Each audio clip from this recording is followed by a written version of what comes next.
आज होता बिर्याणीचा बेत. मग काय कुकरमध्ये मस्त टमाटर, कांदा, लसूण, अद्रकची पेस्ट, हिरव्या मिरच्या छान परतून घेतल्या. त्यानंतर बेसिक मसाले ॲड केले व चिकन बिर्याणी मसाला ॲड केला.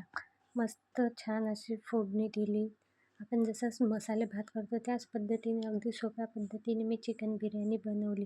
त्यानंतर मसाला परतून घेतल्यानंतर त्यात सोडले चिकनचे पीस आणि ते सुद्धा असे मसाल्यात परतून घेतले. नंतर थोडा वेळ झाकून ठेवलं आणि नंतर त्याला छान अशी उकळी आल्यावर लगेच त्यात पाणी ॲड केलं.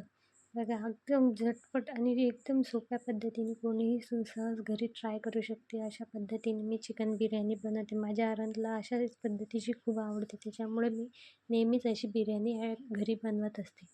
त्यानंतर त्यात ॲड केले तांदूळ आणि वरूनसुद्धा थोडासा चिकन बिर्याणी मसाला ॲड केला आणि नंतर वरून सोडली कोथिंबीर. कुकरच्या 2 शिट्टी तिकडे चिकन बिर्याणी आपली रेडी.